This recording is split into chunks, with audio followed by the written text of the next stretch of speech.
এবার সেই 6 বছরের সন্তান আল্লাহ রাব্বুল আলামিন এই সন্তানের মধ্যে একটা ঈমানি তাজাল্লি ঢুকায়া দিলেন। সেই সন্তান মাকে ডাক দিয়ে বলতেছে, ওগো মা, দুনিয়াতে তুমি একটু কষ্ট করো, আমাদের শোক একটু ভুলে থাকো গো মা।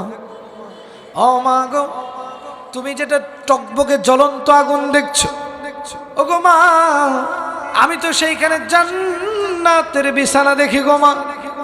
ও মা, তুমি কোনো চিন্তা করিও না গো মা, আমরা তোমার জন্য জান্নাতে অপেক্ষা করব। ও গো মা, তুমি কোনো চিন্তা করিও না। যখন বাচ্চারা এমন কথা শুনলেন, এমন কথা শুনিয়া এই যে দাসী মাসিতা আনন্দিত হলেন, উৎফুল্ল হলেন। তার মধ্যে কেমন যেন ইমানের জজবার একটু বেশি হলো। কথা বলেন ঠিক কিনা? যদি সন্তান আপনার, যদি ছোট সন্তান ইসলামের জন্য লড়াই করতে যাবে, যদি সে আপনাকে সাহস দেয়, তাহলে ইমান বাড়বে না কমবে?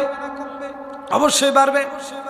এবার মা ডাক দিয়ে বলতেছে, ও বাবা, তুমি চিন্তা করো না, চিন্তা করো না।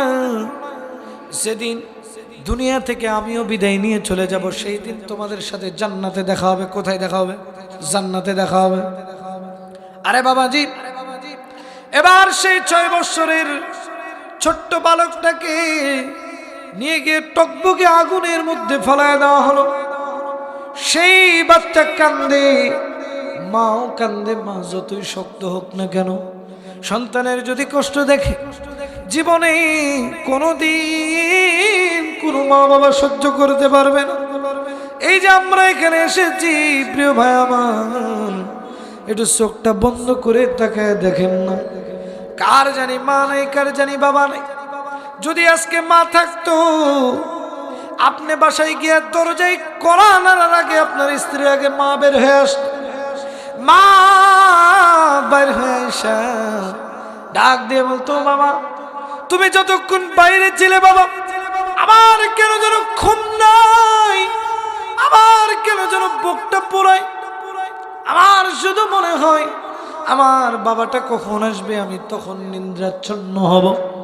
যখন দেখবেন কোনো মা বাবা যদি, সন্তান যদি কোনো বিপদে পড়ে, দেখবেন মা বাবা আগে থেকেই জানা যায়।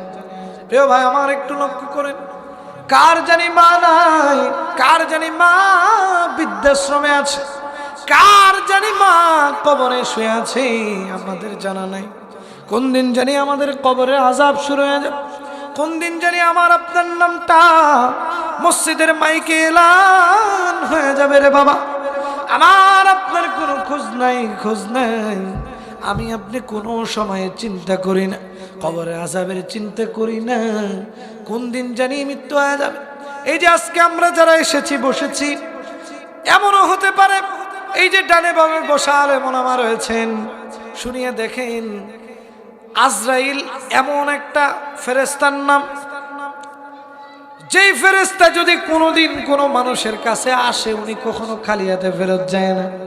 একটু চোখটা বন্ধ করেন, দিলের কানটা লাগায় শোনেন।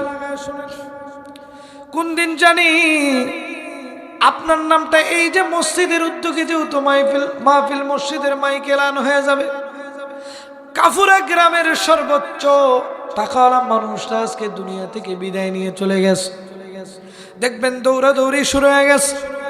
আপনার প্রাণের স্ত্রী কেন জানি বিলাপ করে কান্দে, আপনার প্রাণের সন্তান কেন যেন বাবা বাবা করে গড়াগড়ি করতে থাকবে। আপনাকে আর নাম বলে ডাকা হবে না, আপনার নাম হয়ে যাবে লাশ। আপনার হতে পারে 100 কোটি টাকা, তারপরে দেখবেন আপনার নাম হয়ে যাবে লাশ। আপনার পরিবারের সবচেয়ে যেটা আদরের সন্তান ছিল আপনার, এই সন্তানটা দেখবেন রাত্র যত গভীর হবে, আপনাকে দূর দূর দূর বহু দূর তাড়িয়ে দিতে থাকবে।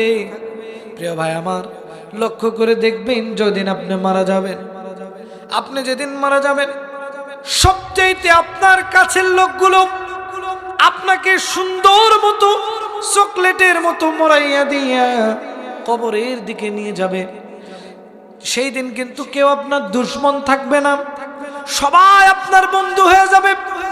যার সাথে 20 বছর কোনো কথা বলেন নাই, সেও যখন আপনার মৃত্যুর খবরখানা শুনবে, দেখবেন দৌড়ে আসবে, আয়েশা বিলাপ করে করে কান্না শুরু করবে, বিলাপ করে করে কাঁদবে। আপনাকে কবরের দিকে নিয়ে যাওয়া হবে, আপনার রূহখানা আরশে মুআল্লায় চলে যাবে, আপনার বডিখানাকে কবরের মধ্যে রাখার জন্য প্রস্তুতি গ্রহণ করা হবে। আপনি দেখবেন আপনার বাড়ির পাশের কোনো একটা নিম গাছ থেকে গরম পানি করা হচ্ছে। 2-3 জন লোক গিয়ে কবর খোঁড়া শুরু করেছে। কবর তো এই দুনিয়ার মাটির একটা গর্তের নাম, তারপরেও কেন এই গর্ত এত ভয়ঙ্কর হবে জানেননি? জানেন? আমার নবীজি বলেছেন কবরের আযাব এত কঠিন হবে যে আযাবের কারণে সমস্ত সাহাবীরা কেঁদেছেন। আমার নবীজি মাঝে মাঝেই কান্না করতেন। একদিনের ঘটনায় হযরতে আবু বকর রাদিয়াল্লাহু তাআলা আনহু মসজিদে নববীর মধ্যে গিয়ে কান্দে। রাত্র গভীর, নবীজি ঘুম থেকে উঠলেন, উঠে লক্ষ্য করে দেখলেন কে যেন মসজিদে নববীর মধ্যে কান্দে। আমার নবীজি বাসা থেকে বের হলেন, বাসা থেকে বের হয়ে মসজিদে নববীর মধ্যে গেলেন।